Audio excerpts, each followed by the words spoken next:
Bom dia, meus irmãos, a graça e a paz do Senhor Jesus. Aula 32 de Doutrinas Básicas, estamos ainda em Soteriologia. Pela graça de Deus tem sido, eu creio, uma demora necessária e proveitosa para o nosso aprendizado, ok? Bem, vamos orar pedindo o que mais precisamos nesta manhã e sempre que nos voltamos para a Palavra de Deus, que é o auxílio do Senhor. Que Ele seja o nosso Ézer, o nosso auxílio, nossa ajuda, por meio do Espírito Santo, para que possamos acompanhar a Sua Palavra, entender aquilo que o Senhor tem para nos ensinar nessa manhã, ok? Oremos. Deus amado, nós nos colocamos diante do Senhor, gratos pela noite de descanso e necessitados, ó Deus, de que Tu venhas renovar as Tuas misericórdias, como prometeste sobre nós, não levando em conta, ó Deus, nossos erros, nossos pecados, mas cobrindo-os com o perdão, com a graça que temos em Cristo Jesus. Essa é a nossa confiança nesta manhã, ó Deus, porque chegamos ao Senhor necessitados, ó Deus, de perdão, de transformação contínua na nossa vida. Ajuda-nos, ó Deus, nesta manhã, pelo Teu Espírito, a ouvirmos a Tua Palavra e entendermos, guardarmos, como temos falado, Deus, para que a nossa fé esteja cada dia mais robusta, mais forte, mais preparada diante dos desafios que temos no dia a dia, na nossa vida em geral. Portanto, Deus, essa é a nossa confiança, que Tu vais nos orientar e nos esclarecer, nos iluminar durante este aprendizado. É a nossa oração em nome de Jesus. Amém. Muito bem, queridos, vamos ler a nossa introdução e aí partir para onde nós paramos na semana passada. Então, a definição de soteriologia é essa que está ali: estudo sobre a salvação do homem através da obra de Cristo, incluindo sua eleição soberana por parte de Deus, seu chamado, perseverança e glorificação. Na semana passada, irmãos, nós paramos e vamos começar agora no tema do perdão. E, obviamente, nós estamos falando do perdão soteriológico, da parte de Deus para conosco, certo? Não se refere do perdão interpessoal, apesar de extremamente necessário também, e até o perdão que recebemos do Senhor é um imperativo na nossa vida para que também possamos perdoar no horizontal, certo? Temos sido perdoados numa carrada e a gente às vezes se nega a perdoar num carrinho de mão, né? Então a carrada daquela de areia que você recebe na obra, de perdão que a gente recebe, muito mais na verdade do que isso, e aí, às vezes nós negamos um carrinho de mão para o nosso próximo. Bem, na esfera da soteriologia, perdoar, que é do grego harizomai, ou afesis, ou afiemi, são termos usados, é o ato de Deus que consiste em cancelar toda a dívida que o pecador tem com ele, deixando-o livre para prosseguir sem qualquer cobrança. Sem qualquer cobrança, a gente vai ver isso, claro, em Mateus capítulo 18. Então vamos lá, irmãos, não vamos adiantar no parágrafo não, porque senão a gente fica perdido na utilidade desses textos.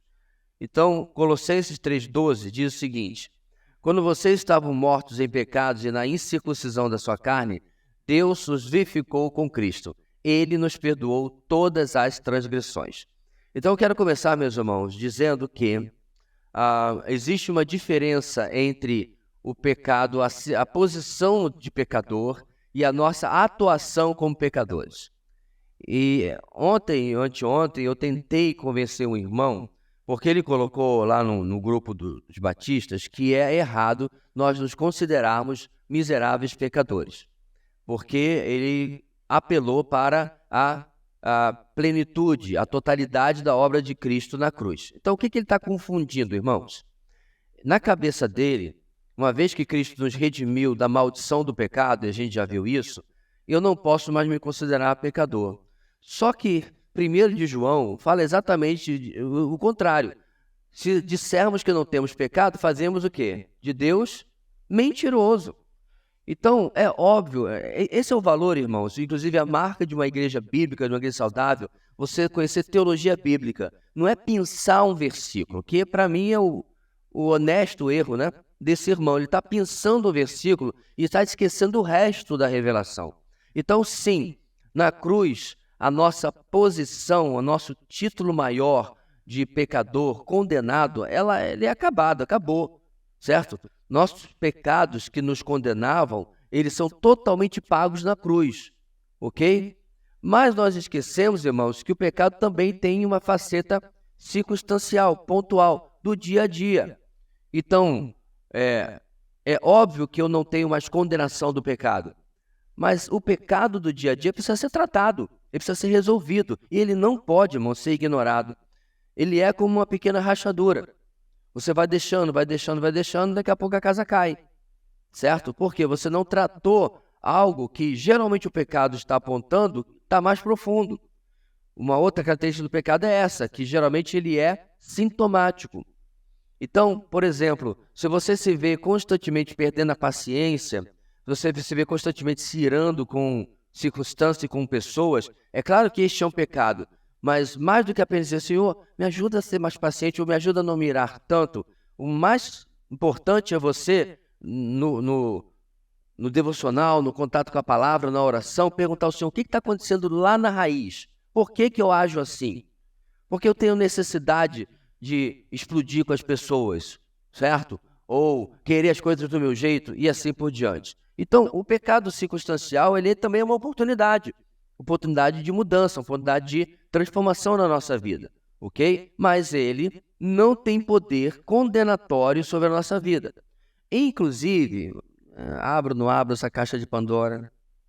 Esse é o grande problema, irmão, já abri. Sobre a questão do suicídio, que ficou meses, talvez anos nas redes sociais. E detalhe, tem um pessoal tão xiita que já vai, né, para canela, não sabe discutir no campo das ideias. Por quê? Existe sim na tradição cristã católica uma doutrina que condena ao inferno, se não pelo menos ao purgatório, o suicida. Só que não é uma doutrina católica, isso é uma doutrina protestante, e muito menos bíblica. Porque o que a gente está falando, meus irmãos? A Bíblia fala claramente que existe um pecado não perdoado, certo? Só tem um. Jesus só fala dele. Você pode até discutir o que é esse pecado não perdoável, certo? Eu tenho a minha convicção bíblica, você pode até discutir o que ele é, o que ele não é, mas nada naquele texto fala sobre suicídio, ou qualquer outra coisa. O texto é claro sobre o que ele está se referindo. Só que o crente moderno, especialmente nos últimos 5, 6 anos para cá, e eu sei exatamente qual foi o evento que meio que deu início a isso, ele inventou um outro pecado não perdoável, que é exatamente o suicídio. Nós estávamos lá na capela do seminário, não sei qual jovem estava naquele, eu acho que a Yasmin estava o Franklin e o Nicodemos, fazendo um painel, né? E veio esse assunto, certo? Não era novo, já tinha circulado, mas aí quando duas pessoas dessa projeção midiática, né, falam a coisa, e aí eles deixaram claro que apesar de lamentável, certo? Não existe fundamentação bíblica para dizer que essa pessoa está no inferno, ok? E aí já vem os argumentos que não tem nada a ver com a Bíblia. Mas aí você está fazendo apologia ao suicídio. Onde? Onde exatamente você está fazendo isso? É como se as pessoas estivessem assim, minha vida está muito boa, mas já deu, viu? Não é assim que as coisas acontecem. É só você acompanhar caso a caso e você vê o processo, né, pelo qual a pessoa passava, e infelizmente não recebeu a devida ajuda e infelizmente acaba naquela situação. Aliás, aí é que está a grande importância de falar desse assunto. Se você tem lutado com alguma coisa que tem lhe drenado as energias ao ponto de você achar, cansei, já não dá mais, a obrigação sua como cristã é pedir ajuda, é pedir socorro, é jogar o flare para cima, né, o sinalizador, porque ninguém tem bola de cristal. O que a gente espera que todo mundo seja profeta e descubra que eu estou passando lutas na minha vida. E a coisa não funciona assim, até porque muitos de nós, ou se não a maioria, se esconde atrás de um sorriso e de um tudo bem.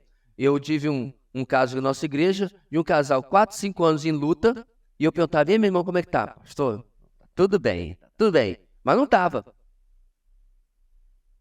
E quando veio, desculpa, mas você me conhece, levou bronca. Porque eu falei assim, você depois reclama que a igreja não lhe ajudou, reclama que o pastor não ajudou. Mas você pergunta como é que tá, pessoa? GG, joinha. Não tem como você adivinhar. Então, se você percebe a necessidade de alguém de receber ajuda, pronuncie-se. Se você é essa pessoa, pronuncie-se também. Mas por que nós chegamos a esse tema, meus irmãos? Porque não há, fora o que Jesus destaca em Mateus, não há pecado que esteja fora do alcance do perdão de Deus. Não se deixe enganar pela carne, sim, pelo diabo, quando ele fica acusando você sobre o seu passado ou qualquer outra coisa. O fundador do Palavra da Vida no mundo, né, o Jack Wyrtzen, ele conta essa história que lá no acampamento dos Estados Unidos, lá no começo, quando foi criada, é numa ilha, inclusive, eu estive lá, muito bonita, em Screw Lake, lembrei.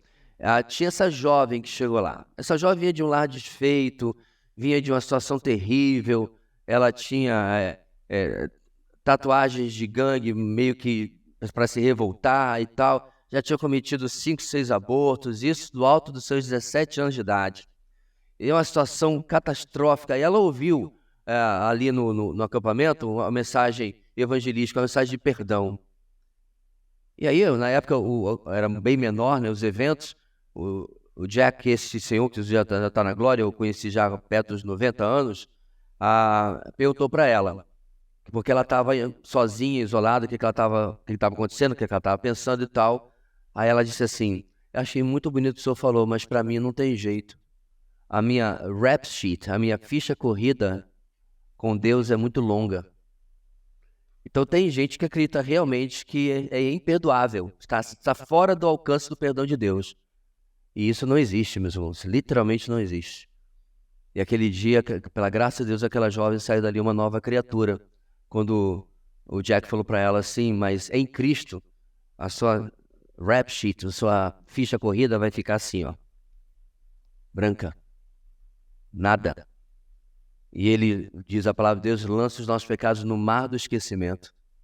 Eu tenho me maravilhado com essa música, eu já repeti para os irmãos, do Casting Crowns, em que porque ele fala que ele distancia os nossos pecados como o oeste está distante do leste. Lembra desse texto? Ele pegou esse texto, ele pergunta para Jesus qual é a distância do leste para o oeste. E de uma forma extremamente poética, ele fala assim: de uma mão marcada até a outra. Quando eu, meus irmãos, digo eu estou acima ou além do perdão de Deus, isso é uma atitude extremamente arrogante. Não é humilde, não se engane, é arrogante. Porque eu acho que eu sou tão ruim que nem Deus dá jeito em mim. Então, isso é arrogância, isso é o contrário de achar que isso é humildade, pois não é mesmo. Então o perdão de Deus, meus irmãos, tem este alcance. Mas o perdão de Deus, ele também tem esta faceta, como diz a segunda frase aí, onde nós somos livres de cobrança. Mateus capítulo 18, versículo 23 a 27. Por isso o reino dos céus é como o rei que desejava acertar contas com seus servos. Quando começou o acerto, foi trazido à sua presença um que lhe devia uma enorme quantidade de prata. Como não tinha condições de pagar, o Senhor ordenou que ele, sua mulher, seus filhos e tudo o que ele possuía fosse vendido para pagar a dívida. O servo prostrou-se diante dele e lhe implorou: tem paciência comigo e te pagarei tudo. O senhor daquele servo teve compaixão dele, cancelou a dívida e o deixou ir. Então, o que essa parábola de Jesus, essa história que ele conta, nos ensina, irmãos, é que a nossa dívida é impagável. Então não adianta, Deus, olha só, vamos combinar o seguinte: a partir deste ano eu vou dar 11% de dízimo.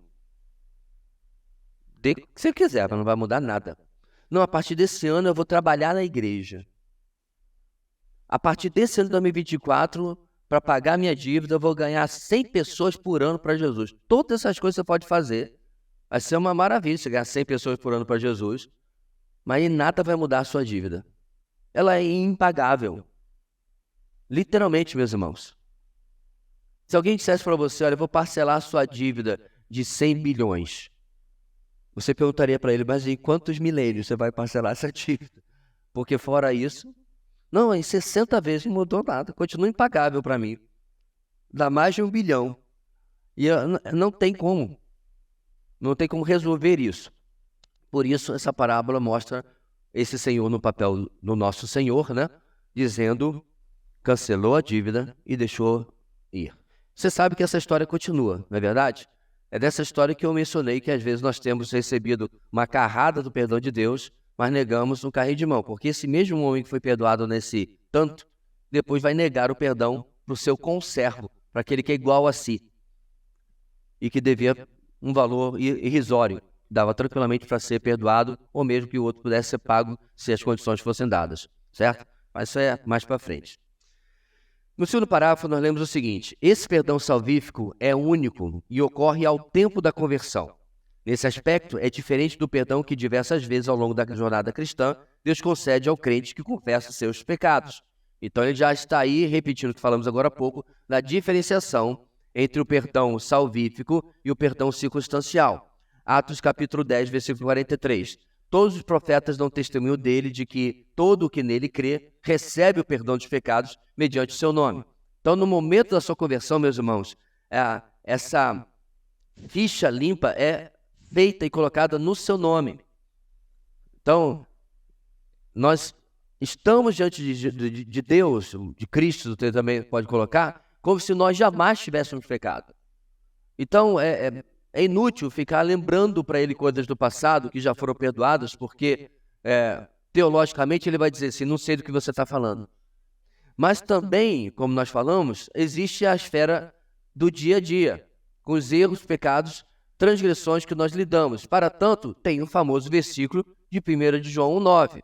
Nós conhecemos de cor, se confessarmos os nossos pecados, ele é fiel e justo para nos perdoar os pecados e nos purificar de toda injustiça.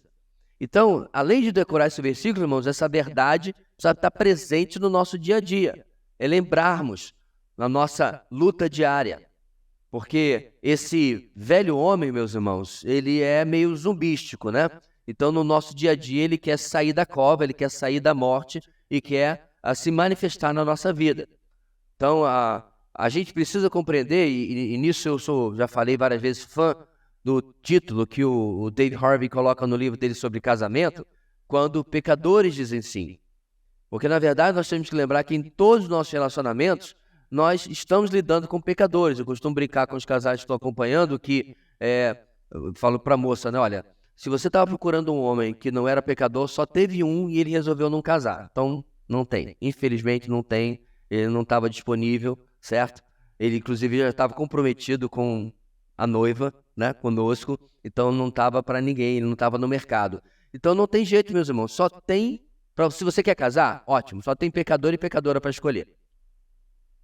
É verdade, você pode escolher com mais sabedoria, porque tem uns pecadores que são carne de pescoço, chambari brabo, difícil para dedéu de lidar, e tem outros que, pela graça de Deus, têm amadurecido, têm crescido mais. Inclusive, para mim, essa é uma decisão para o namorado, para a namorada, para o noivo e para a noiva. Será que eu consigo lidar com o nível de pecado dessa criatura aí? Porque ele, meus irmãos, ele vai pecar contra você, solteiros. Os casais não precisam nem avisar, porque você já sabe, né? Porque já tem pessoas dizendo assim, eu sei. Mal sabe que seu marido, sua esposa, está falando a mesma coisa. Eu sei. Então, a gente tem essa ideia, meus irmãos, do hollywoodiana, né? Meio com aqueles filmes do Hallmark, tudo bonitinho, tudo certinho, todo mundo é cheiroso, né? E a vida, como ela é, biblicamente não é assim. Mas, para tanto, a gente precisa do quê? De voltarmos para 1 João 1,9 e sermos instrumentos na vida dos outros, casais, amigos, tanto faz, né? Porque quando pecadores dizem sim para casar, mas quando pecadores resolvem ser bons amigos. Quando pecadores resolvem trabalhar um para o outro. Todas as relações humanas são entre pecadores, não tem para onde correr. E nós todos precisamos desse recurso do perdão dado pelo Senhor. Finalmente, o perdão salvador de Deus só é possível porque Cristo sofreu consequências do pecado. Então não é como se meu pecado tivesse ficado sem ser pago. Nós sabemos disso. Ele custou um alto preço, ele foi pago na cruz. Efésios 1,7. Nele, ou seja, em Cristo, temos a redenção por meio de seu sangue, o perdão dos pecados, de acordo com as riquezas da graça de Deus. E Efésios 4,32, sejam bondosos e compassivos uns para com os outros, perdoando-se mutuamente, assim como Deus os perdoou em Cristo. E o 32 vai tratar, inclusive, das duas esferas, do horizontal. E por que eu tenho que tratar no horizontal? Porque foi tratado no vertical. Pecadores perdoados perdoam pecados. frase não é minha não, é do Dave Harvey, do seu livro. Pecadores perdoados perdoam pecados. Então, se eu ter sido dessa maneira perdoado, eu vou estender o perdão adiante. Muito bem. Então, meus irmãos, o perdão, para encerrar aí, é essa ficha limpa, né? Esse apagar do nosso registro, do nosso passado, que o Senhor nos dá, porque Cristo já levou todos os nossos pecados na cruz. Já levou todos, já pagou por eles todos na cruz. O próximo assunto, é bem mais profundo, digamos assim, é a justificação. Vamos lá. Justificar, de Caio, é declarar justo ou livre de culpa e de castigo. Então é importante aqui, meus irmãos, um entendimento diferente. Porque sim, nós somos justos, mas essa justiça, ela não é nossa, nem mesmo dada a nós. Ela é imputada, ela é colocada sobre nós, ela é, usando o termo que está aí, declarada sobre nós, certo? Então, deixa eu colocar de outra forma. O servo lá que devia, na parábola de Mateus capítulo 18, certo? A dívida dele desapareceu? Ele deixou de ser devedor na prática? Não. O que foi colocado sobre a dívida desse homem? Está pago. Uma justiça foi colocada sobre ele, certo? Por que eu estou descrevendo assim, meus irmãos? Porque isso mostra a nossa dependência da ação de Cristo para que possamos ser justos. As nossas ações, a nossa índole, o nosso ser, ele ainda é aquele anterior, mas ele é declarado limpo, justo, no caso do termo aqui, por causa do que Cristo fez por nós. Por isso que é uma imputação. Bem, assim a justificação e o ato judicial de Deus o ato judicial de Deus baseado na obra de Cristo, mediante a qual ele atribui justiça ao homem que deposita sua confiança em Jesus, livrando-o da condenação decorrente da culpa do pecado. E aí nós vamos ver abundante base bíblica para entender isso daí. Então, meus irmãos, a justiça que é colocada sobre nós, como eu falei, é essa justiça que vem do Senhor, conquistada na cruz, não é inata mesmo, não é, mas ela não passa a ser algo que vem da nossa natureza, certo? Ela continua sendo algo que depende de Cristo. Ela só existe sobre nós por causa daquilo que Cristo fez. É como um manto que é colocado sobre nós, mas pertence a Ele. Enquanto esse manto está sobre nós, e obviamente vai ficar para todo sempre, nós somos justos. Mas é importante nós entendermos isso. Uma figura boa, meus irmãos, é como se você tivesse, né, com as suas roupas normais, certo? E essas roupas, apesar de normais, elas estão sujas pelo pecado. E você é colocado um manto branco sobre você. Então, a sujeira da roupa de baixo, ela é anulada, por causa do manto branco. Mas ela fica lá para nós lembrarmos o que a nossa natureza, até a glorificação, pode nos aprontar. A justiça imputada vem nos lembrar, meus irmãos, da nossa necessidade constante de dependência. Porque, olha só, de novo, isso acontece muito em soteriologia, meus irmãos, em doutrina de salvação. Existe sempre a situação posicional e existe a situação circunstancial ou processual. Então, nós somos declarados justos? Sim. Mas diariamente, constantemente, nós precisamos trabalhar a nossa justiça. E aí você pode trocar pela santificação, você pode trocar pelo processo de glorificação, tudo aquilo que a gente já viu aqui. Deus fez dessa maneira, meus irmãos, para que, a partir do momento da conversão, a gente não se acomode. É por isso que Paulo vai falar aos Filipenses que a gente deve trabalhar a nossa salvação. Existe uma intencionalidade, uma proatividade necessária da nossa parte. E detalhe, isso aí não é fazer um sacrifício, ou pagar uma promessa, ou fazer alguma coisa, né? Ou se lanhar todo com um chicote, ou alguma coisa assim. Mas é a mortificação da carne. É o buscar diário da presença do Senhor.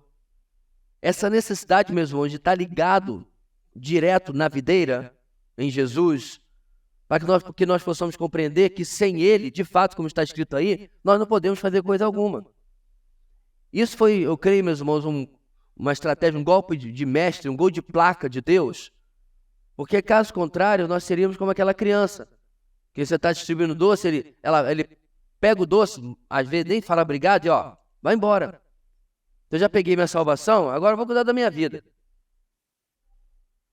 Só que, número 1, a obra da salvação não vai me deixar cuidar da minha vida de livre consciência, em paz. Não vai me deixar pecar em paz. O Espírito Santo está aí para isso. Mas segundo, a gente vai perceber que como o Espírito Santo está aí para me incomodar, vamos chamar dessa maneira, irmãos, eu preciso estar de um jeito que ele não precise mais me incomodar. E aí eu vou trabalhar a minha salvação. Eu vou cuidar das áreas fracas. Eu vou lidar com os pecados que estão ainda batendo na minha porta. Eu vou lidar com as necessidades de mudança mais profundas que eu tenho, para que eu não precise ouvir a voz do Espírito dizendo assim: e aí, o que você está fazendo da sua vida? O que está acontecendo aí? Agora deixa eu abrir um parênteses aqui, meus irmãos. Do jeito que eu falei, parece que nós todos vamos ouvir a voz do Espírito e nós todos vamos atentar para ela e nós todos vamos estar constantemente nesse processo de mudança, certo? Infelizmente não. Paulo também trata disso, irmãos, quando ele fala sobre o tema de consciência. Infelizmente, isso é um perigo muito grande quando o tempo de vida cristã vai passando, é você entrar num estado de insensibilidade. Em que, apesar do Espírito estar fazendo o papel dele, você faz ouvido de mercador. Você, inclusive, até talvez, no fundo, se vangloria das vezes que ele falou e você disse: não, o Espírito me deu um toque, e aí eu realmente, glória a Deus, olha essa área linda aqui que eu mudei, olha que bonito, meu troféu, minha placa, meu certificado de participação, olha aqui, tá. Aí nisso eu me orgulho. Mas teve aquelas outras áreas que o Espírito deu o toque, deu quase um esbarrão, quase me abraçou e jogou no chão para, imobilizou para dizer: presta atenção no que você está fazendo aqui. E eu não sei o que você está falando, porque eu não quero lidar com aquilo, irmãos. Todos nós aqui que já lidamos com um pecado insistente, ou que estamos lidando, nós sabemos do que eu estou falando.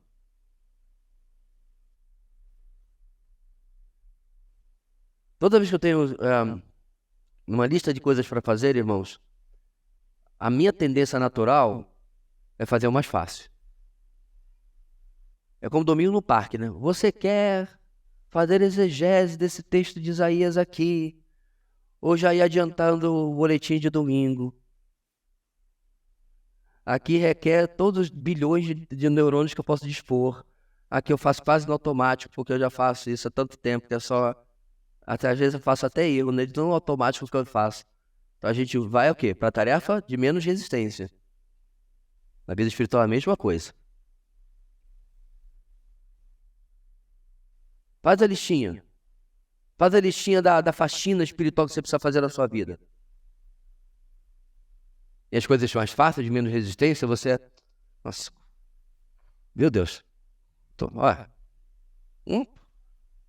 Eita. De trivela. Eu estou fazendo tudo certinho. Então. Aí o senhor cutuca e fala assim: mas até aquele cantinho tá sujo ali, ó. Que tem que... Não, mas depois, né, Deus? Depois, porque inclusive você não sabe, mas isso aí está relacionado com o Sinfrônio. E Deus, você não conhece o Sinfrônio. O Sinfrônio é uma pessoa muito difícil. Aí eu dou meus argumentos, por que eu não quero resolver aquilo. Porque vai requerer humilhação da minha parte. Vai requerer perdão da minha parte para com a pessoa. Eu vou deixando. Irmão, são essas as áreas que causam erosão espiritual na nossa vida. São essas áreas que nos colocam realmente para baixo na nossa vida espiritual e precisam ser tratadas. Bem, mas falando sobre a justificação ainda, irmãos, vamos ver o nosso texto aí, acompanha ali no final. Atos 13. Portanto, meus irmãos, quero que saibam que mediante Jesus lhes é proclamado o perdão dos pecados. Por meio dele, todo aquele que crê é justificado de todas as coisas das quais não podiam ser justificados pela lei de Moisés. Olha que interessante, meus irmãos, lá em Atos, já está sendo pregado o que Paulo depois vai ter que defender para com os Gálatas, por exemplo. que estavam recorrendo à lei para serem justificados. Romanos 3, 21 a 24. Mas agora se manifestou uma justiça que provém de Deus, independente da lei, da qual testemunham a lei e os profetas. Justiça de Deus mediante a fé em Jesus Cristo, para todos os que creem. Não há distinção, pois todos pecaram e estão destituídos da glória de Deus, sendo justificados gratuitamente por sua graça, por meio da redenção que há em Cristo Jesus.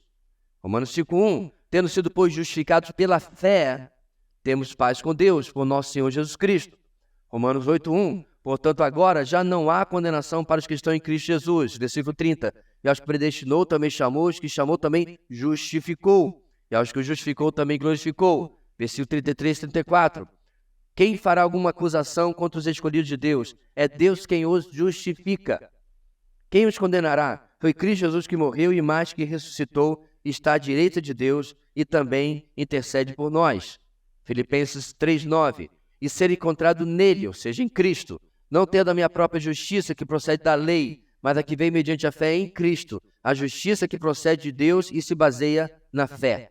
E finalmente Tito 3, não por causa de atos de justiça por nós praticados, mas devido à sua misericórdia, ele nos salvou pelo lavar regenerador e renovador do Espírito Santo, que ele derramou sobre nós generosamente por meio de Jesus Cristo, nosso Salvador.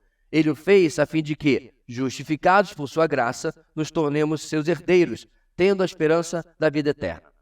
Todos esses versículos, meus irmãos, para dizer ou lembrar-nos o sola fide, somente pela fé. Não há absolutamente nada que eu inclua aqui. Então, obviamente, isso tem sido falado desde o começo, em toda a doutrina da salvação, eu não participo com nada, mas inclusive sobre a justiça. Por que isso é importante, meus irmãos? Porque o legalista não entende isso. O legalista vive apresentando para Deus e para os homens o seu currículo. Certo? Não é o que aquele rapaz falou com Jesus? Desde garoto tenho feito todas essas coisas. E aí, com uma pergunta, Jesus desmonta o castelo religioso dele. Vá, vende tudo que você tem, dá aos pobres e siga-me. Jesus é contra os ricos? Não. Ele só mostrou aquele rapaz que ele adorava a Deus, servia a Deus da boca para fora, apenas cumprindo mandamentos, mas não de coração. Que era, inclusive, a reclamação de Deus desde o Antigo Testamento. Esse povo está longe de mim. Ele me honra com os lábios, mas o seu coração está longe de mim. Não é isso que o Senhor falava já no Antigo Testamento? E nós, meus irmãos? Nós estamos aqui, irmãos, é interessante, parece que eu vou falar contra uma coisa, mas na verdade aquilo é importante por outros motivos. Vamos lá. Pastor, eu tenho sido um crente fabuloso, eu não falta um EBD, não falta um culto, eu venho até reunião de oração, grupo de vida, eu já estou pronto desde a terça-feira. Eu tenho dado 11% de dízimo, porque, tá vendo? Esse é o legalista. Ele acha que Deus está impressionado com o seu currículo. Agora, para pensar, irmãos, olha que interessante. A frequência EBD, ao culto, a reunião de oração, grupo de vida, dizimar e ofertar, quanto Deus colocar no seu coração. Há alguma coisa errada nessas coisas? Coloca na pilha aí, ele diz assim, toda semana eu evangelizo uma pessoa. Tem alguma coisa errada? Pelo contrário, um exemplo imitável. O problema é que ele acha que por causa disso, Deus o vê de uma maneira especial. Deixa eu dizer uma coisa para você, para estourar sua bolha. Deus só tem um filho predileto, e não é você. E esse filho se escreve com F maiúsculo. Ele é especial. Ele é o concurso. Ele é fora da disputa. Então eu não tenho como impressionar a Deus, porque ele já impressionou tudo que podia, porque ele fez o que tinha que fazer realmente. Nós não. Mas nós temos, irmãos, muitos cristãos têm, infelizmente, essa prisão. Agora, parece que eu estou pregando uma hipergraça, que é uma... deram o nome finalmente a essa tranqueira. Faz o que quiser, pode fazer o que você quiser, seja salvo. Não, de jeito nenhum. Primeiro, meus irmãos, porque o Espírito Santo, quem realmente é salvo, será levado a essas obras. Pastor, você tirou isso da onde? Da Bíblia. Porque pela graça vocês são salvos mediante a fé, se não vem de vós, é dom de Deus, não vem das obras para que nem se glorie. Isso todo mundo decora. Decore o 10. Porque nós somos feitos nele para as boas obras. Nós somos manufatura, artesanato de Deus, feito em Cristo Jesus para as boas obras. Então, se alguém realmente foi salvo pela graça mediante a fé, as obras acompanharão. Acompanharão, número 1, como prova dessa conversão. Número 2, meus irmãos, como sacrifício vivo, como oferta dada ao nosso Deus. Como eram as ofertas no Antigo Testamento? Você tinha basicamente, mais importante, duas. Uma de redenção e uma de gratidão. Certo? Pecou, atravessava lá o arraial todinho, carregando o animalzinho. E aí, Abraão, vai aonde? Vou ali no tabernáculo. Fazer o quê? Porque ele pecou. E o pobre do animal ia morrer no lugar dele. Isso era oferta de redenção, de perdão de pecados. Ok? Mas ele também podia... Tá indo onde, Abraão? Estou indo lá no tabernáculo, porque meu filho nasceu. Oferta de gratidão. Ninguém pecou. Você fazia porque você era grato a Deus. Certo? Pronto, meus irmãos. A oferta de redenção, de remissão, já foi feita. Não está nada que a gente precise colaborar com isso. Está consumado. Mas tudo que nós fazemos hoje, irmãos, são ofertas de gratidão ao Senhor. Aí sim. Aí eu venho aos cultos, aí eu prego, aí eu oferto. Eu faço tudo que tem que fazer na obra de Deus, mesmo que eu não vá receber nenhum mérito por causa disso. Entendeu a diferença? Essa é a diferença do religioso, o legalista, para o que realmente serve e vive para Deus. O problema, meus irmãos, é que muita igreja evangélica precisa passar pela reforma mais uma vez. Eu acho engraçado quando você vê umas igrejas extremamente legalistas, da 31 de outubro, ele põe lá, viva a reforma. Eu falei, que reforma? O cara não raspou nem a tinta para reformar ainda. Ele já acreditando que fazer isso ou aquilo, tem que pagar preço para ir para o céu. Como é que ele pode estar comemorando a reforma que é o contrário? Celebração de doutrinas que são contrárias daquilo que eles têm praticado. Não faz sentido isso daí. Ok? A justificação, irmãos, continuando, obviamente, abrange o perdão, mas vai além desse conceito, pois não somente cancela os pecados do homem que crê, mas também atribui a ele a justiça de Cristo realizada na cruz. Certo? Então, reforçando aquilo que nós já falamos. Romanos 4. Davi diz a mesma coisa, quando fala da felicidade do homem a quem Deus acredita justiça, independente de obras. E aí ele cita o Salmo que nós tanto conhecemos. Como são felizes aqueles que têm suas transgressões perdoadas, cujos pecados são apagados. Como é feliz aquele a quem o Senhor não atribui culpa. Se você lembra bem as circunstâncias da vida de Davi, que ele fala essas palavras, é o adultério com o Batseba e o assassinato de Urias, certo? O que tinha que acontecer com Davi, meus irmãos?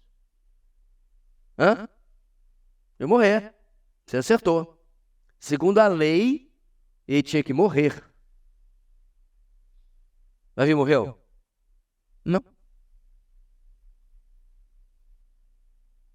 Será que Deus fez isso porque era Davi? Não. Ele fez isso porque ele se arrependeu diante da confrontação. Esse é o ponto.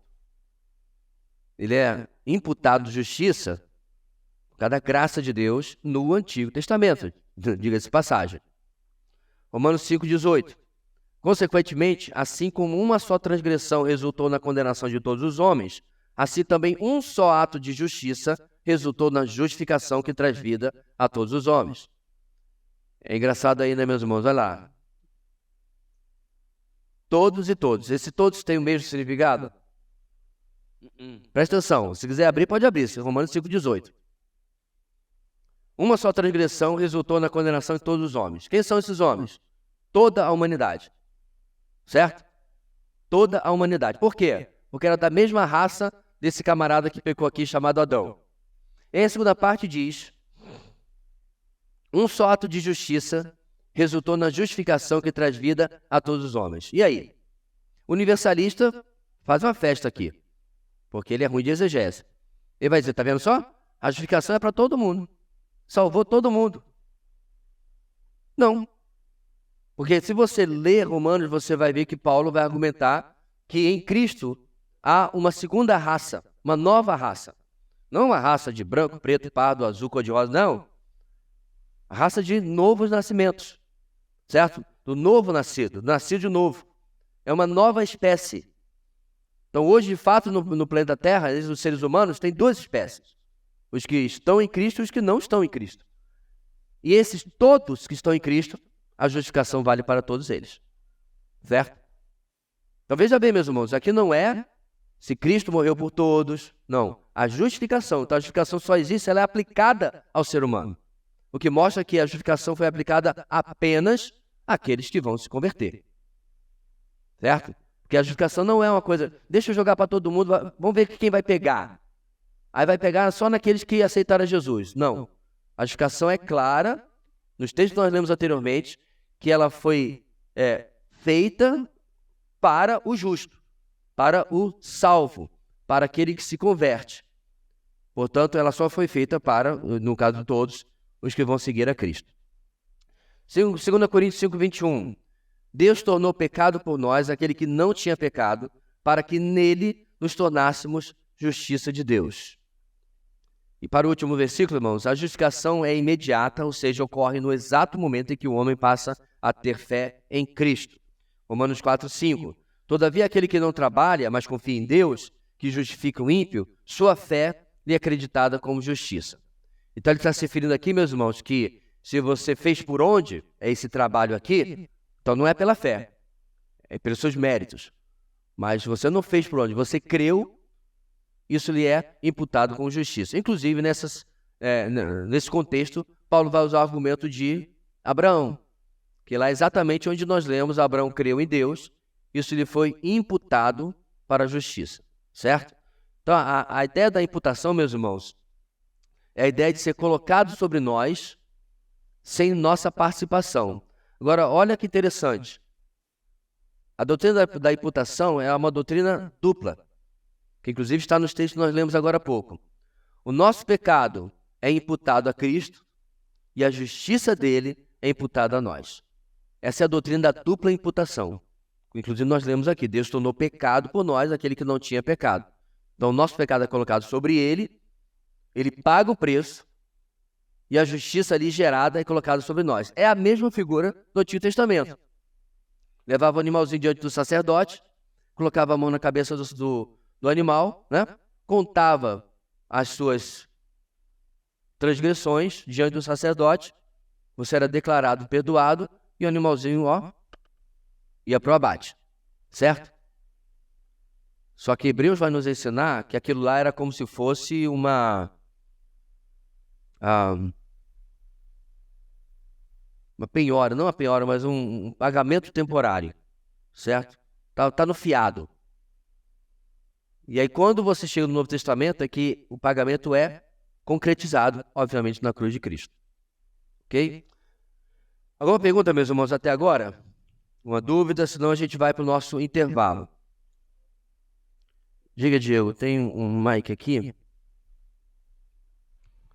Alpha Mic.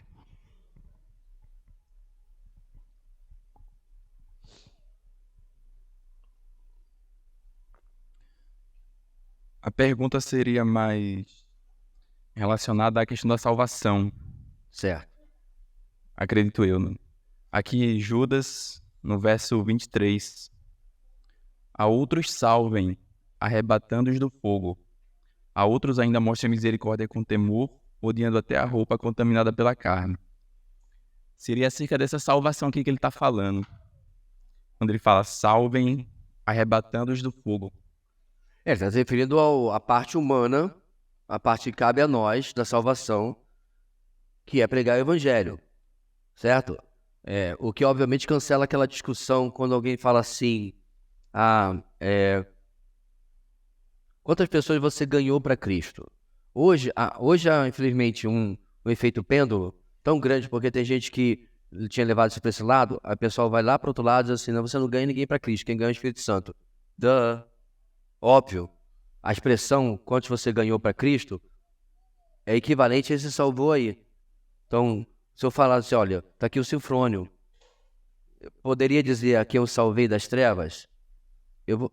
Só que eu teria que explicar, para não ser mal compreendido. O que eu fiz para salvá-lo das trevas? Eu só preguei o evangelho. Essa é a minha parte. Ninguém em sã consciência estaria dizendo que eu paguei pelos pecados dele, do Sinfrônio. Quando a gente fala sobre salvar alguém aí, é o ato da pregação, da proclamação do evangelho, onde a gente está fazendo a nossa parte, é só o que está ao nosso alcance. Não há mais nada a não ser pregar o evangelho e deixar o resto com o que Deus tem que fazer na vida daquela pessoa. Então é óbvio que eu não usaria essa expressão, porque ela seria extremamente mal compreendida. Mas é isso que, em resumo, que Judas está falando aí. Ok? Mais alguma coisa, irmãos? Nope? Então tá bom. Brincaram muito no feriado na sexta-feira? Estão cansados hoje?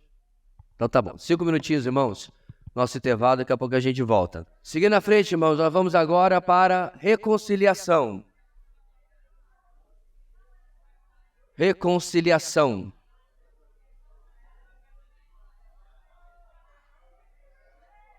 Reconciliação. Irmãos.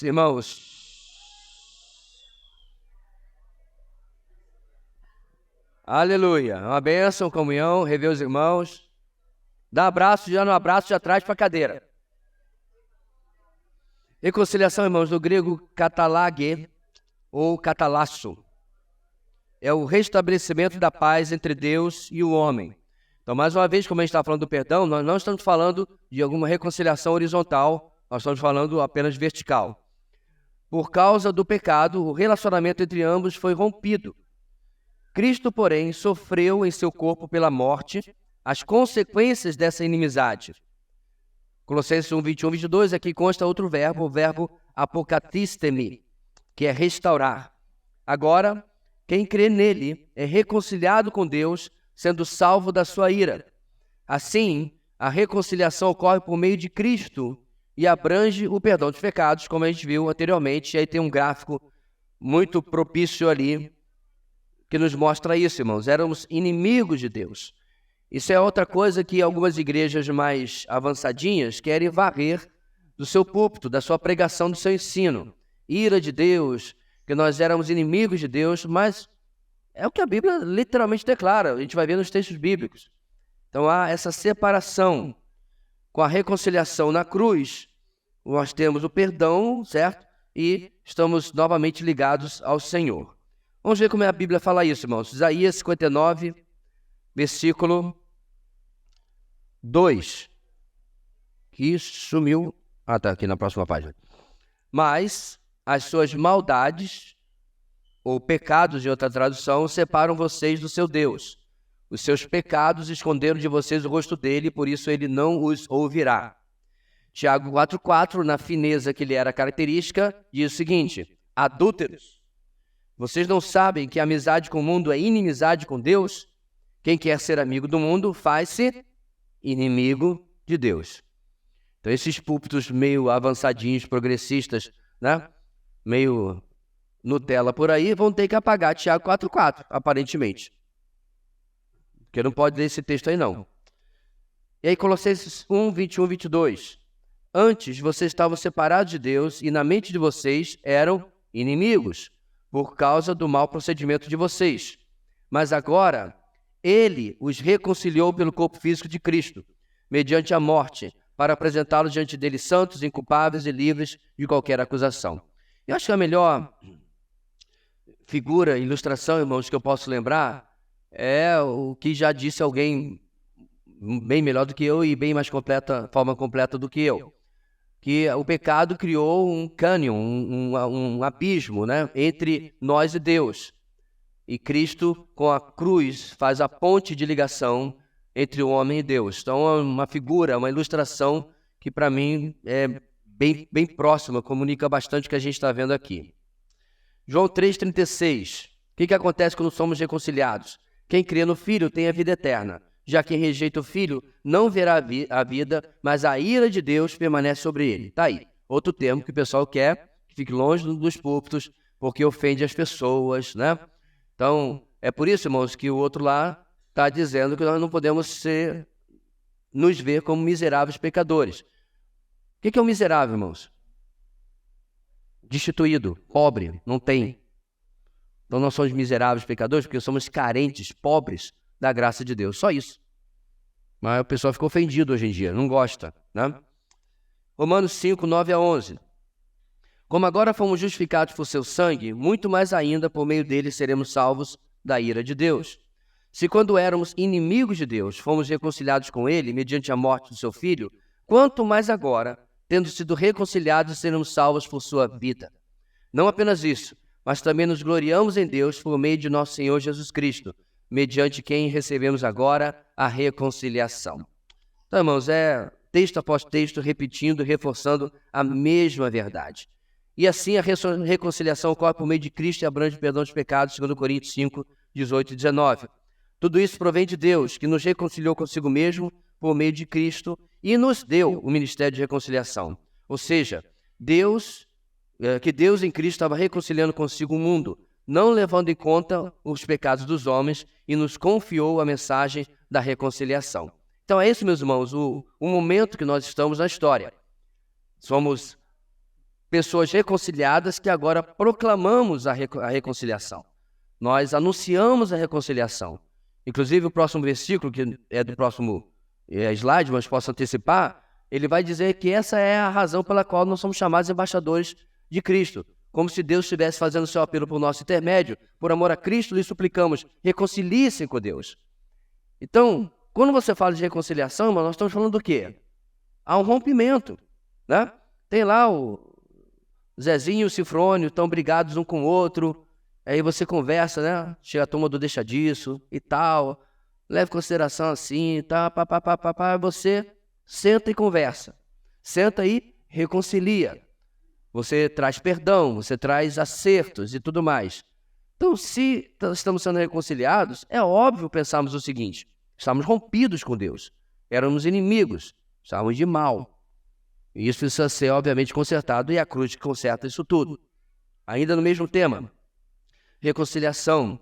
A mensagem que anuncia a disposição de Deus em reconciliar o homem consigo, mediante Jesus, é o cerne das boas novas, pregadas pelos apóstolos, sendo que essa mensagem que faz do evangelista o embaixador de Deus, que é o texto que nós acabamos de ler de 2 Coríntios 5, 20.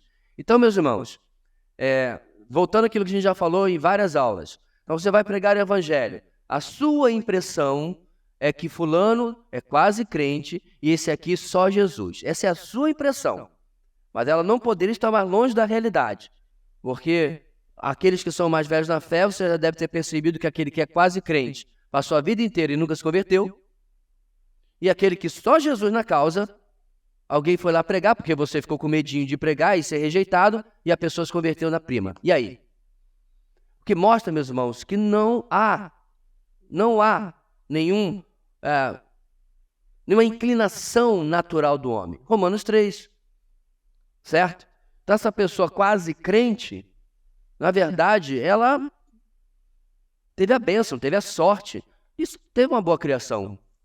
Foi criado num lar seguro, com pais rígidos, que deram limites, que deram carinho. Não existe essa pessoa? Você não conhece essa pessoa? E aí, por isso, você vai levado à impressão: rapaz, fulano é quase crente. Não, gente, ele é só uma pessoa educada. E num país como o Brasil, ele provavelmente foi educado a acreditar em Deus. Mas, gente, eu já preguei pra gente assim: o véu é o mesmo. 2 Coríntios 4:4. A cegueira é a mesma. A diferença é que esse aqui, e é pior, ele se acha muito bom, muito correto, está fazendo tudo certo. Eu já tive gente que me recitou, igual o jovem rico, né? Recitou o seu currículo religioso. Não, mas eu fui batizado na igreja. Primeira comunhão, crismei. Ele cita para mim todos os sacramentos que ele cumpriu.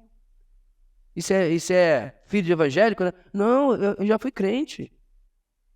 Eu cantei no coral, eu toquei no louvor, eu preguei. E daí? Importa nascer de novo.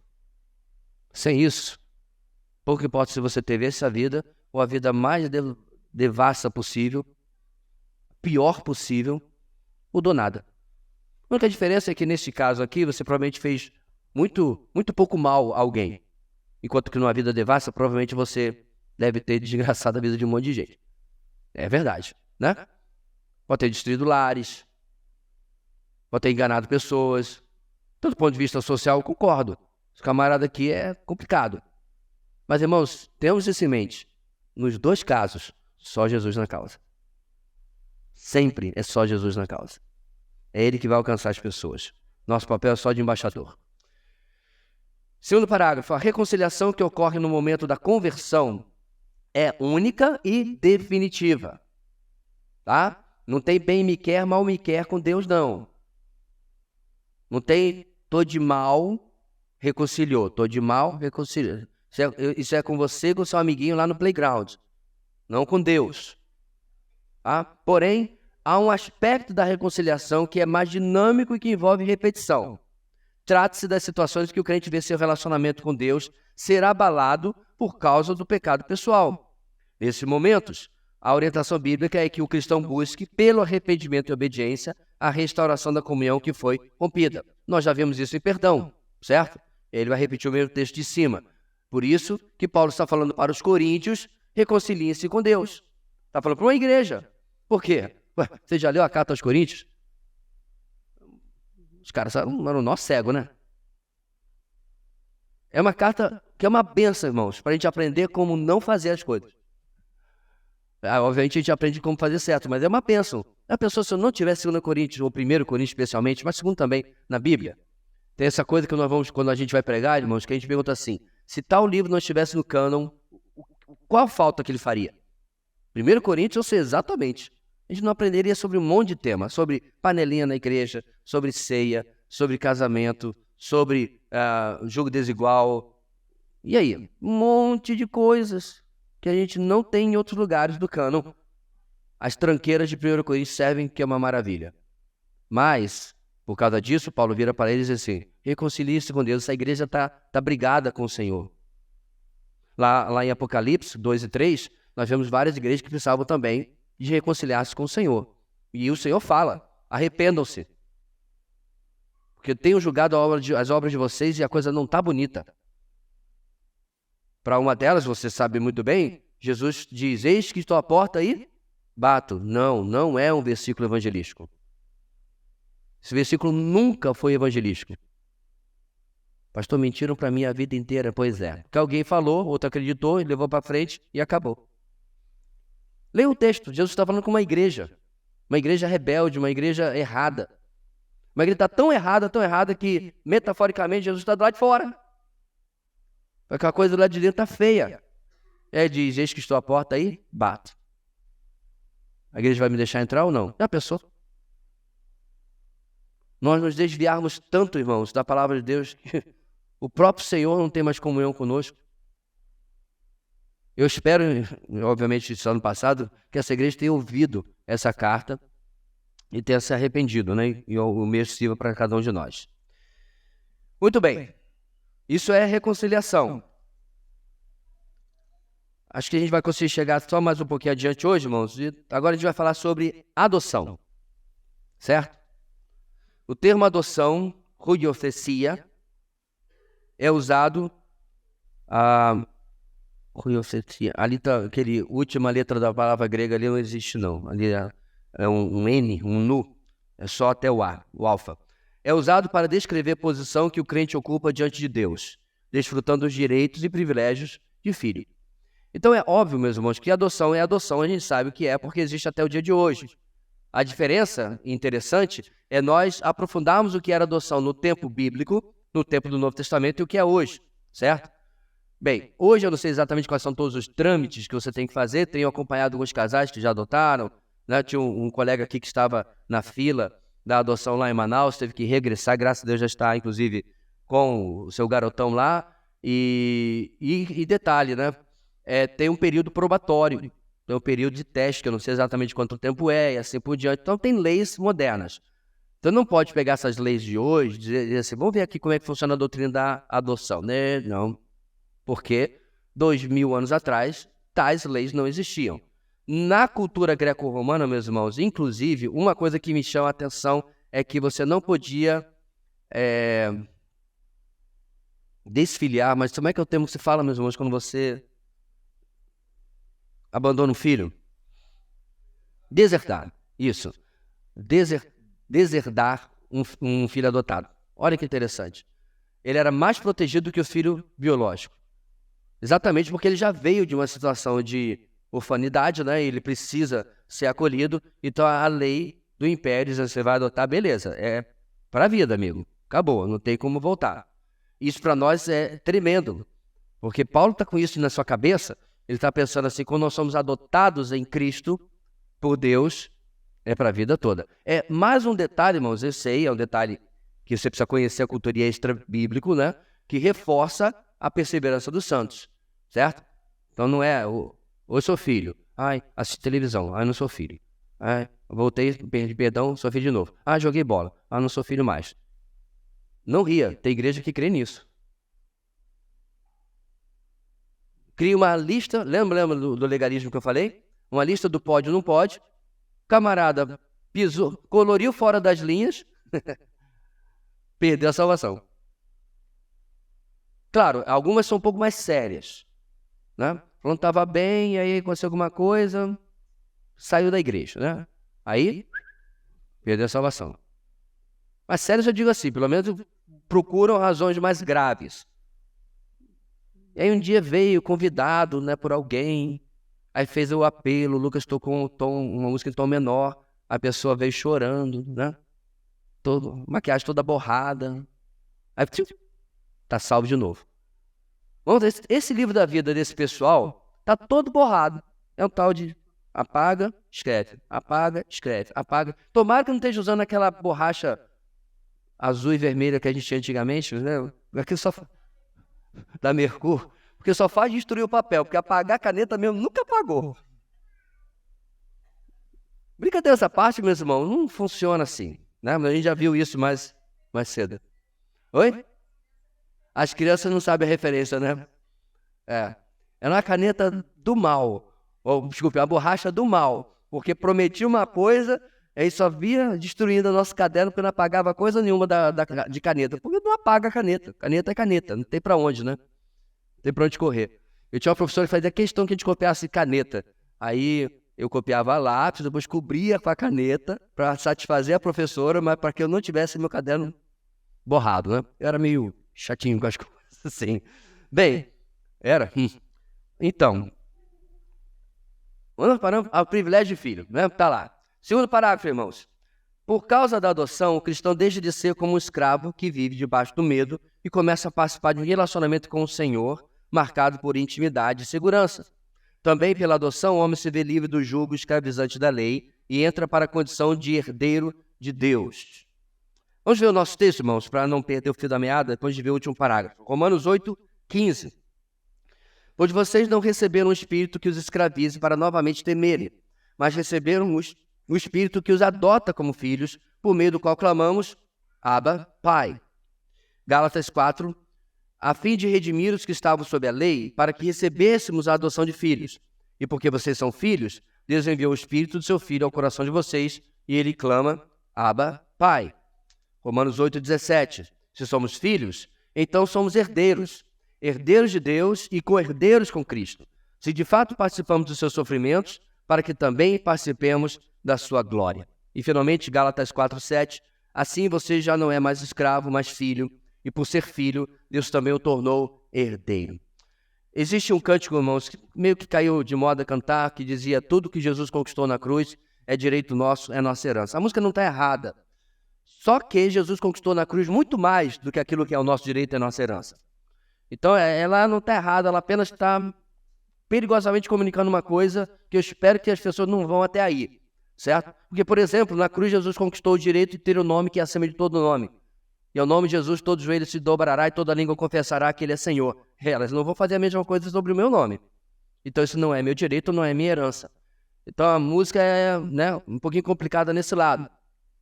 Mas ela não deixa de já estar falando, em parte, uma verdade. Então nós somos herdeiros. E aí, meus irmãos, na cabeça de Paulo, o judeu, ele está pensando em reino, ele está pensando em restauração, cumprimento de promessa, tudo aquilo que foi conquistado na cruz e vai se desenrolar na história, inclusive ainda na nossa história para o futuro, estamos incluídos nisso. Não há nada que possa mudar e não há nada que vá tirar isso de nós. Deixa eu abrir um parênteses aqui rapidinho, irmãos, porque talvez no passado será mais você tenha pensado nisso daí. A palavra Abba, que é, na verdade, apenas pai em hebraico, a pessoa está lendo, às vezes, muito mais do que está no texto. Aí eles falaram assim, Abba é papaizinho. É como uma criança falar com seu pai, blá, blá, blá, tá, tá, tá. Aí começou a surgir, mas no mundo evangélico, o pessoal que orava, papai, e papai pra cá, papai pra lá, dando a impressão de uma maior intimidade com Deus, né? Uma maior proximidade com Deus, certo?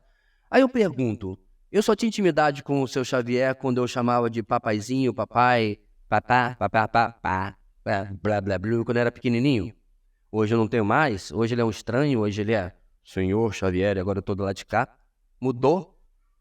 Se eu tinha um relacionamento saudável com meu pai, você tem um relacionamento quando a gente era pequeno e cresceu tranquilo, aí muda, é claro, porque agora, né, há um relacionamento muito mais de amizade, parceria, de conselheiro, do que de submissão quando você era criança. Mas o amor continua o mesmo, o cuidado continua o mesmo, e agora, inclusive, é o nosso papel, na terceira idade dos meus pais, cuidar deles. Agora, o ponto é, muda alguma coisa a palavra? Não.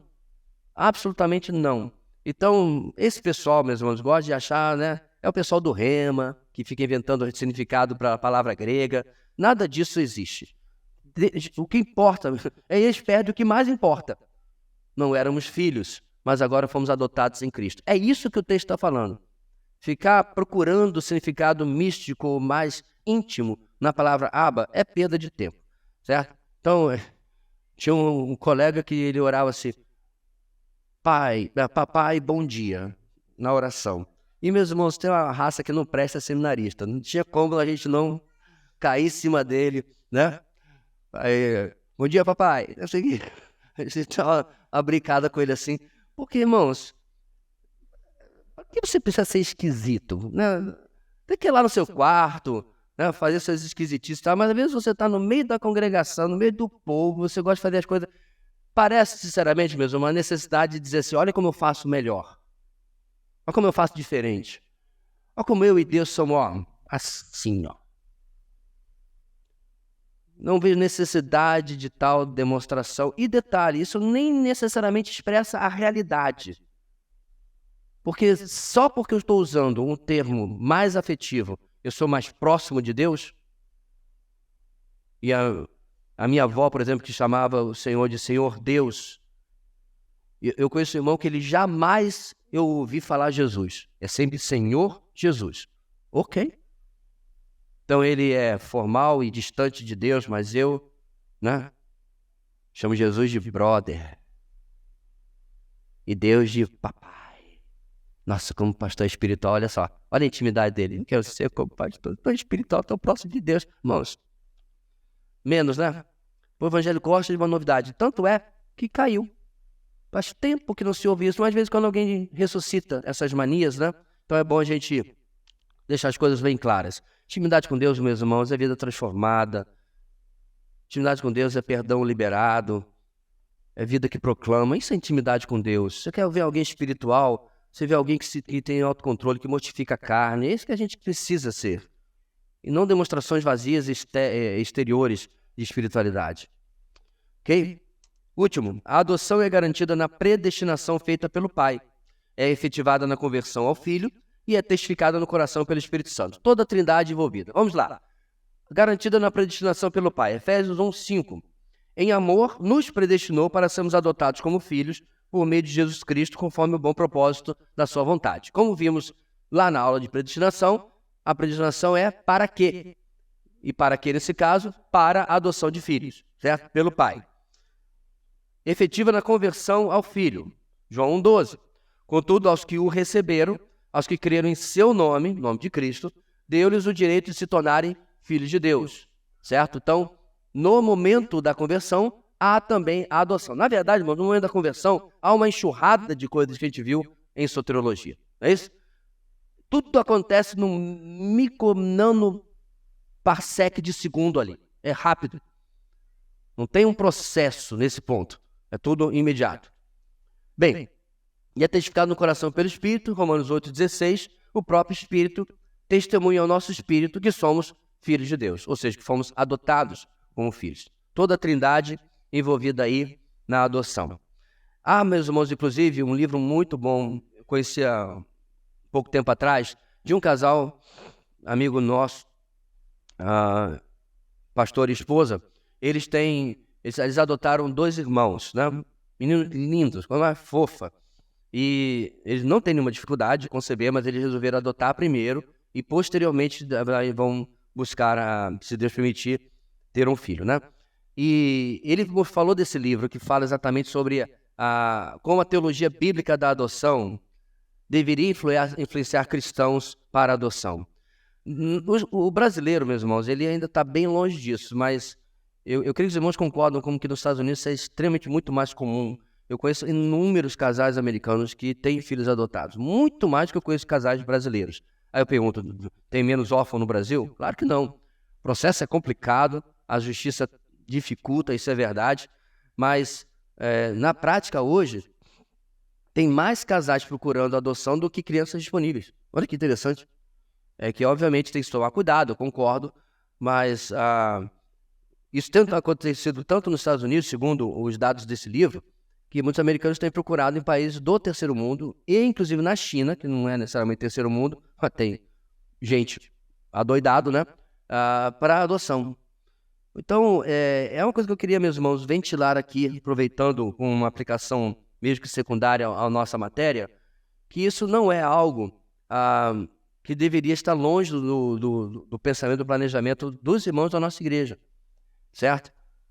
Podendo ou não, tendo ou não, quando sejam os filhos, a adoção é um ato que, segundo a frase do livro, que eu acho muito interessante, espelha a natureza de Deus em nós. Acho muito correta essa colocação, né? Se você já não se vê já passado da idade, né? Já não tem mais pique para ser pai de uma criança e pequena, com toda a energia, talvez uma coisa que você e sua esposa poderiam colocar em oração, certo? Com uma coisa que poderia ser pensada. A transformação, obviamente isso tudo debaixo da soberania de Deus, que um casal temente a Deus pode fazer na vida de uma criança que veio de um lar completamente destruído, de uma realidade social completamente destruída, inclusive lembrando agora, porque isso incluía a minha esposa, a realidade de quem trabalha numa escola pública, meus irmãos, nas palavras que eu vi já de mais de um educador ou educadora, dá vontade às vezes de levar para casa, porque a coisa é feia, feia. Uma que ficou gravada na minha mente foi uma mãe que chegou lá para falar da filha, porque ela estava deixando o irmão, que ela era responsável, menor de idade, para a mãe trabalhar em casa e saía para a rua, ou levava o menino no sol para poder fazer suas coisas e levava o menino atrelado com ela, o menino pequenininho, e a mãe se referindo à menina sentada do lado, com todo tipo de xingamento que você pode pensar. Porque e assim por diante. Como é que você traz cura para uma pessoa, uma criança assim? Você traz cura num cenário... A nossa sociedade está doente, meus irmãos. Ela está... Há um projeto demoníaco, um projeto satânico para destruir a fábrica, o tecido da sociedade, a estrutura da sociedade. Isso começa com a destruição do papel do marido, da masculinidade. Isso continua com a destruição do casamento, a ideologia de gênero confundindo cada vez mais as crianças, graças a Deus pela decisão do município, né? Eu espero que seja estendido a todo o estado aqui, de deixar isso fora da nossa sala de aula, mas o ponto é, quando você, um casal adota uma criança, um casal piedoso, temente ao Senhor, há uma vida que está sendo mudada completamente. Ela vai se converter? Eu não sei. Aí já não pertence a nós. Mas o potencial de investimento, de mudança na vida dessa criança é real, sem dúvida. Muito bem, irmãos. Regeneração, para terminarmos. Vamos lá. Basicamente, regenerar, anagenao, ou regeneração, polingenésia, significa gerar de novo. Não se trata, portanto, de uma mera reforma na vida de alguém, mas sim de um novo nascimento que ocorre na esfera espiritual e cuja origem está em Deus. Então, por que é importante, meus irmãos, a doutrina da regeneração? E é exatamente isso que foi falado aqui. Quando Cristo entra na nossa vida, ele não dá uma ajeitadinha. Esse é um conceito, às vezes, perdido, né? Quando a gente fala de que fulano se converteu, ou a pessoa diz, eu me converti, aí o Senhor começou a mudar a minha vida. É verdade, ele mudou áreas que estavam talvez ainda mais danificadas, ficaram mais claras dessa mudança, mas o que acontece na verdade é uma nova vida, ok? Claro, as memórias ficam lá, inclusive a luta com determinados problemas e erros e pecados continuam lá, mas a vida é outra, é nova, porque não havia vida de fato antes. Por isso que é regenerar, gerar de novo, é trazer um novo nascimento, ok? E aí são exatamente os termos que a Bíblia usa, João 3, 3-6. Em resposta, Jesus declarou: digo-lhe a verdade, ninguém pode ver o reino de Deus se não nascer de novo. Perguntou Nicodemos: como alguém pode nascer sendo velho? É claro que não pode entrar pela segunda vez no ventre de sua mãe e renascer. Respondeu Jesus: digo-lhe a verdade, ninguém pode entrar no reino de Deus se não nascer da água e do Espírito. O que nasce da carne é carne, mas o que nasce do Espírito é Espírito. Então, da mesma maneira, irmãos, quando nós tivemos nosso primeiro nascimento, certo?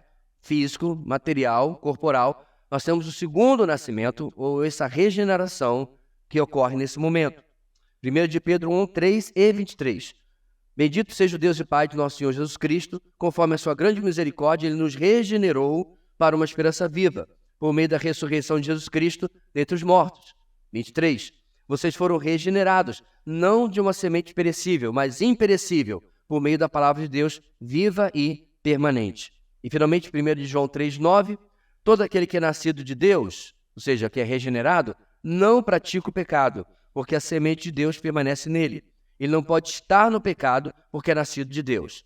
Há, meus irmãos, um conflito entre as versões desse texto aí, porque algumas traduziram literalmente, mas não levando em consideração o tempo verbal, em grego. Então traduziram: todo aquele que é nascido de Deus não peca. O problema é que o tempo verbal mostra uma ação que começou no passado, continua no presente e se estende possivelmente para o nosso futuro. Então, para traduzir melhor, não fica na prática do pecado. Ele não se acomoda ao pecado. Então, ele vai acontecer? Infelizmente, sim. Mas o Espírito Santo vem e convence e eu resolvo aquilo ali. Por quê? Por causa do novo nascimento. Por causa da regeneração pela qual nós passamos. Segundo parágrafo. Conforme o ensino de Jesus, ser regenerado é nascer da água e do Espírito. Essa expressão evoca a nova aliança, mencionada em Ezequiel 36. Dessa passagem se depreende que nascer da água e do Espírito e ser purificado dos pecados e habitado pelo Espírito Santo. Então veja, irmãos, é por isso que Jesus pergunta para Nicodemos: você é mestre em Israel e você não entende essas coisas? Porque ele falou que não devia nascer da água do Espírito, em João capítulo 3. Imediatamente, Nicodemos devia pensar: você está se referindo... Ele devia pegar referência, não é isso que a gente faz? Entendi o que você está fazendo, amado mestre. E lá em Ezequiel 36, tá? Que a gente vai ler daqui a pouquinho. Primeiro, João 3, 5. Aliás, João 3, 5 a gente já leu mais acima, né? Digo-lhe a verdade, ninguém pode entrar no reino de Deus se não nascer da água do Espírito. Agora Ezequiel, irmãos. Aspergirei água pura sobre vocês e ficarão puros. Eu os purificarei de todas as suas impurezas e de todos os seus ídolos. Darei a vocês um coração novo e porei um espírito novo em vocês. Tirarei de vocês o coração de pedra e lhes darei um coração de carne. Porei meu espírito em vocês e os levarei a agirem segundo os meus decretos e a obedecerem fielmente as minhas leis. Então, em 3 versículos você tem no início a água e no terceiro versículo tem o Espírito. E aí Jesus tem que perguntar para Nicodemos: você é mestre em Israel e não conhece essas coisas? Isso devia ser o beabá. Você não espera uma nova aliança? Não espera o Messias? Como é que você não conhece essas coisas? Essa é a razão da crítica de Jesus. Tito 3, irmãos. Não por causa de atos de justiça por nós praticados, mas devido à sua misericórdia, ele nos salvou pelo lavar regenerador e renovador do Espírito Santo. De novo, água e Espírito no mesmo contexto. Que ele derramou sobre nós generosamente por meio de Jesus Cristo, nosso Salvador. Então é interessante, meus irmãos, que aqui Paulo une as duas imagens e é como se o Espírito fosse derramado sobre nós, lavando-nos, certo? E traz de novo as duas imagens lá de Ezequiel capítulo 36, da água e do Espírito agindo em nós. E essa é a regeneração que ocorre no novo nascimento, na conversão da pessoa. Note-se que a regeneração é um ato soberano de Deus. É somente por sua vontade e poder que alguém nasce de novo. Aliás, a palavra traduzida como de novo, em João 3,3, anothen, também significa do alto. indicando que a causa primária da regeneração é celeste, é divina e não terrena. Vamos lá, irmãos. 1 João 13. Os quais não nasceram por descendência natural. Ou seja, por que Jesus está falando isso, irmãos? Porque ele está falando com os judeus. João está escrevendo isso porque os judeus estão lendo isso. Então, a descendência natural judaica já não serve para nada. Não muda o seu status diante de Deus. Não por descendência natural, nem pela vontade da carne. Por quê? Porque geralmente, obviamente naquele tempo, não sei se o pessoal praticava o planejamento familiar, mas geralmente alguém nasce porque os pais querem. Ou você acha que o aborto foi inventado só na modernidade? Então, obviamente, a vontade do homem, do pai e da mãe estão envolvidos aí. Aí Jesus completa, ou João completa, perdão. Nem da vontade de homem algum, mas nasceram de Deus. Ou seja, a ação de Deus está em prática, está realizando, a vontade de Deus está realizando para que aquele novo nascimento ocorra. Em outras palavras, meus irmãos, ninguém se converte sem Deus querer. Não chega nenhum memorando no céu. Rapaz, o Cifrone se converteu. Tá sabendo? Não, tem que formar o Senhor. Porque isso aí não estava no planejamento, nem sabiam que isso ia acontecer. Confesso que para o Cifrônio, eu achava que só Jesus na causa. Nem os céus acreditavam na conversão da criatura, ele vem e se converte. Não, isso não existe. Tá? É tudo ação direta do Senhor. E aí ele vai falar, meus irmãos, dessa duplicidade aí de tradução, no 3:3. Em resposta, Jesus declarou, digo-lhe a verdade, ninguém pode ver o reino de Deus se não nascer de novo. Essa é a palavrinha em grego que está ali no meio, que pode ser traduzido também, se não nascer do alto. Aí, meus irmãos, a gente para pensar. Jesus e Nicodemos estavam conversando em que língua? Em que língua estavam conversando, irmãos? São dois judeus. Oi? Não necessariamente hebraico. Aramaico. Pronto. Que é quase lá, mas é a língua mais do dia a dia, certo? É por isso que o filme A Paixão de Cristo foi gravado em aramaico, certo? Era a língua do dia a dia. Só que Jesus sabia que isso seria eternizado por João, porque ele sabe todas as coisas, e isso seria eternizado em grego. Apesar que nós temos cópias de João em aramaico, temos em hebraico, temos em copta, temos em latim, certo? Como a gente viu na mensagem sobre sola escritura. Lembra, irmãos? Ano passado, a gente explicou como que os manuscritos são espalhados em diversas línguas, e inclusive garante que a gente tem acesso ao texto original. Beleza. Então ele sabia. Porque eu, pelo menos, não lembro se a mesma duplicidade pode ser encontrada em aramaico. Eu não acredito que não, mas pode ser encontrada em grego.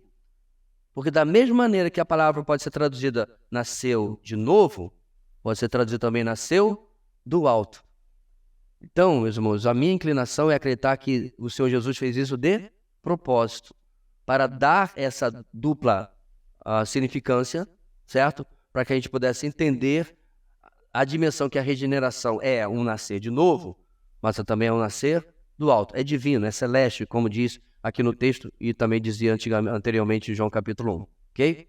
O ponto principal da regeneração, meus irmãos, é que não depende de nós, não vem de nós, não parte de nós, não é provocada por nós, mas é o Senhor que está agindo, que está mudando a realidade da pessoa e está transformando em nova criatura. Essa pessoa, a partir de agora, faz parte de uma nova raça. Ela faz parte da raça do segundo Adão, que é Jesus. Faz parte agora do segundo Adão, que é Cristo.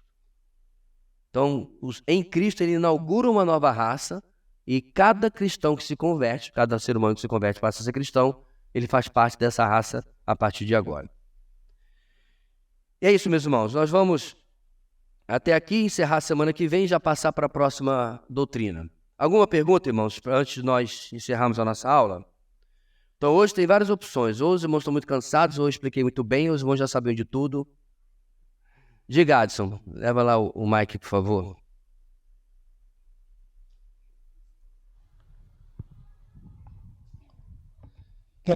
É só uma colocação quando ele fala assim, conforme o ensino de Jesus, seja generado é nascer da água e do Espírito. Aí logo embaixo ele coloca, né? Nascer da água e do Espírito é ser purificado dos pecados e habitado pelo Espírito Santo. Queria perguntar se esse nascer da água pode ser feita alguma aplicação com o batismo, de alguma forma. por imagem, por figura, certo? A regeneração batismal, irmãos, é um negócio extremamente complicado, que inclusive, para nossa surpresa, alguns protestantes acreditam. Não sei de onde tiram isso, mas é principalmente um pensamento católico. Então, o batismo, segundo nós entendemos nas Escrituras, é meramente um símbolo, nem sequer mesmo um sacramento, como a Igreja Católica pensa. Alguns reformados mantêm o termo sacramento diminuindo ou reinterpretando seu significado. Eu acho que ele complica mais do que explica. Porque você, quando pensa em sacramento, você vai pensar de que há no ato algum poder que a graça traz, tipo, fui batizado, eu era assim, agora sou assado. A única graça que você pode atribuir ao batismo é a graça de que você recebe por obedecer. Mas não significa necessariamente que ali você está se transformando num crente tchan, muito melhor do que era, ou qualquer coisa assim. Certo? O pensamento bíblico é muito mais de processo de amadurecimento do que uma coisa estanque. Quando se relaciona ao nosso crescimento, à nossa maturidade. O que acontece de forma estanque acontece na conversão, que é o que o texto está dizendo. Nossos pecados, a nossa dívida é cancelada. E nós somos feitos nova criatura, ficha limpa, bora começar a andar com Deus agora. No batismo, a gente lembra o que aconteceu na nossa conversão, certo? Que mesmo no tempo bíblico, meus irmãos, era impossível de ser simultânea a conversão. Concorda comigo? Até o eunuco etíope, batizado por Filipe, quando ele pergunta, eis aqui a água, o que me impede de ser batizado? Ele havia se convertido há alguns instantes. Então, no mínimo, alguns minutos passaram da conversão do eunuco até, de fato, o batismo. Ok? Então, uma coisa é uma coisa, a outra coisa lembra essa primeira coisa. Mas não tem nenhum papel nem salvífico, nem de melhorar a vida espiritual da pessoa, né? Então, inclusive, uma coisa que a gente sempre corrige no ensino aqui, e quando vai conversar com os candidatos, né? Por que você quer ser batizado? Não, porque eu quero me aproximar mais de Deus. Qualquer resposta assim precisa ser corrigida. Porque a pessoa está na mentalidade, alguns inclusive de que batismo salva, e obviamente isso é o principal que tem que ser corrigido, mas alguns estão na mentalidade de que a sua vida vai melhorar depois do batismo. Irmãos, isso é extremamente comum. Criado na igreja batista, eu vi isso inúmeras vezes. É mais comum, é verdade, nos mais novinhos, né? Mas às vezes adultos também, mal doutrinados. Então você pode perguntar de novo, pastor, para que a gente vai se batizar então? Porque manda quem pode e obedece quem tem juízo. O batismo nunca foi, meus irmãos, dizer quem quer, quem acha que quer. É uma ordenança, que inclusive é o termo que os batistas usam. É um mandamento que o Senhor nos deixa de batizar e periodicamente, e não deixa período aí registrado, né? Celebrar a ceia em lembrança da sua morte e anunciando a sua vinda. Então, meus irmãos, você pode argumentar o que for, mas é claro como o dia de que nós temos que fazer isso, mas não porque essas atividades, em particular o batismo e a ceia que eu mencionei aqui, vão proporcionar algum tipo de, né? Nossa, domingo teve ceia, eu vou ter para casa bem mais próximo de Deus. Por quê? É muito mais emoção do que qualquer coisa. É muito mais um emocionalismo do que qualquer coisa. Eu não estou esvaziando, irmãos, a profundidade daquele momento. Mas se você dissesse, não, eu tive na ceia um momento muito importante com Deus. O Espírito Santo trouxe uma convicção do que é uma coisa que eu tinha que mudar. E eu decidi diante do Senhor que eu vou mudar. E aquela ceia daquele domingo para mim foi marcante. Aí sim, porque teve uma experiência de transformação. Mas não foi a ceia em si. A gente sempre menciona na ceia que aquele pão é só do supermercado. E aquele líquido, o suco de uva ou vinho, em quem celebra com vinho, estava no supermercado também. E acabar na mesa de alguém, não tem nada especial. Não é ungido. Não tem poder espiritual algum. Da mesma forma, irmãos, o batismo não vai proporcionar.